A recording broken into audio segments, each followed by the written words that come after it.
মানুষ চায় গণতন্ত্র পুনরুদ্ধার, মানুষ চায় স্বাধীনতা সার্বভৌমকে অত্যন্ত শক্তিশালী রাখা, মানুষ চায় অর্থনৈতিকভাবে মুক্তি, মানুষ চায় শান্তিপূর্ণভাবে দেশে বসবাস করা।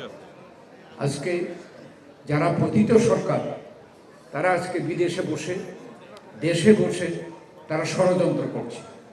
আমরা শুধু এটাই বলতে চাই এই বুদ্ধিজীবী দিবসে যে অতীতে ষড়যন্ত্র হয়েছে, কিন্তু এই দেশের জনগণ সেই ষড়যন্ত্রকে মোকাবেলা করেছে, ভোটের মাধ্যমেও করেছে, গণ অভ্যুত্থানের মাধ্যমেও করেছে।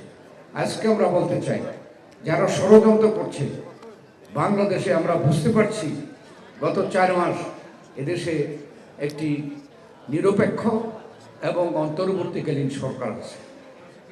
তারা মনে করছে তারা দুর্বল, কিন্তু এদেশের মানুষ কিন্তু সকলে তাদেরকে সমর্থন করেছে। আমাদের মতো সর্ববৃহৎ জনপ্রিয় দল এই সরকারকে সমর্থন করেছে।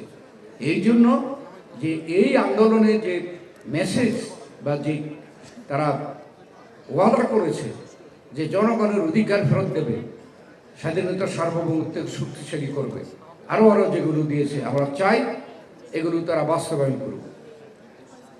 সংস্কারের কথা বলছে, সংস্কার হবে, কিন্তু কোনো সংস্কারে কিন্তু একটি সরকার বলতে পারে না যে অমুক দিন তারিখের মধ্যে আমরা এই সংস্কার শেষ করব।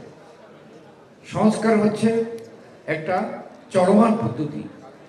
আমরা তাদেরকে আহ্বান জানিয়েছি আপনারা সংস্কারের প্রস্তাব দেন, আপনারা যা পারবেন না ভবিষ্যতে জনগণের সরকারে সেটা বাস্তবায়ন করবে।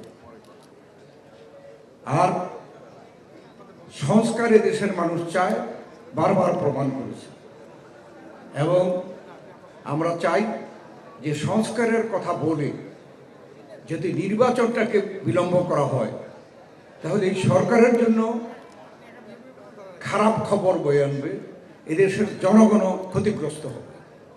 অতএব সংস্কার শুরু করে আমরাও সমর্থন করব, কিন্তু সর্বাধিক গুরুত্ব দিতে হবে নির্বাচনকে। নির্বাচনের রোডম্যাপ দেন, জনগণ যখন রোডম্যাপ দেখবে তখন জনগণ নির্বাচনমুখী হয়ে যাবে। আর নির্বাচনমুখী হলে এদেশে কোনো ষড়যন্ত্র এদেশে করা সম্ভব হবে না।